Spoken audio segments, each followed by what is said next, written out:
The phrase is everywhere. It dominates our feeds, divides our countries, and has become the political weapon of choice: fake news. We talk about algorithms, echo chambers, and viral posts. But what if I told you the techniques, the motives, and the devastating effects of mass disinformation are not only old, but were perfected over a century ago? Long before a single person knew what the internet was, powerful men discovered how to weaponize lies to start wars and sell papers. Welcome to Anonymous Narrative. Today, we trace the relentless 100-year history of disinformation, the deliberate creation of historical lies, and show you how the tactics used to sell a war in 1898 are the exact same tactics being used to sell division today. Our first architect of mass disinformation is the legendary media mogul, William Randolph Hearst. By the late 1890s, Hearst was locked in a brutal circulation war with his rival, Joseph Pulitzer.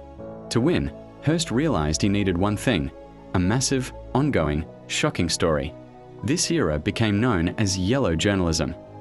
It wasn't about reporting the news, it was about manufacturing outrage. Hearst deployed his reporters with one simple mandate: don't let facts get in the way of a good story. The goal was simple: turn every skirmish into a massacre, every rumor into a certainty. When the USS Maine battleship tragically exploded in Havana Harbor in 1898, Hearst didn't wait for an investigation. His headline immediately screamed, "The warship Maine was destroyed by treachery of the enemy." No evidence required. Hearst's manufactured outrage was a political missile. It drove American public opinion to a fever pitch, directly leading the US into the Spanish-American War. This wasn't just biased reporting, it was the deliberate weaponization of fiction for profit and power. This is the first, crucial lesson. Disinformation is often designed to achieve a goal that has nothing to do with the stated narrative. When you analyze this 100-year history, three core mechanisms emerge. These are the engines that power historical and modern fake news. 1. The emotional trigger. The simplicity trap. Complex geopolitical problems were reduced to a clear hero, US, and a clear villain, Spain. Complexity is the enemy of effective propaganda. The claim is always attributed to an anonymous source, a highly placed official, or the people say. It always provides a shield for the source of the lie. These mechanisms were refined during the World Wars, moving from newspaper moguls to state actors, with entire governments dedicated to manufacturing reality. The purpose remained the same: to convince populations to fight, hate, and believe a simplified version of events. Why does this history matter now? Because the core tactics haven't evolved.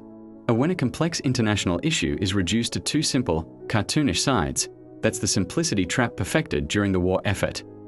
And when a piece of news is shared by thousands of non-journalistic sources, creating the illusion of legitimacy, that's the modern version of source delegation. So, the next time you see a sensational headline, understand that you are not encountering a new phenomenon. You are simply witnessing the latest iteration of a 100-year-old political weapon. Disinformation is a tactic, not a technology. And knowing its history is the only way to recognize it in the present. This is the rigor we promise at Anonymous Narrative. If you found value in understanding how the past explains today, like this video and subscribe to join our community. We are committed to unsealing the history they don't want you to see.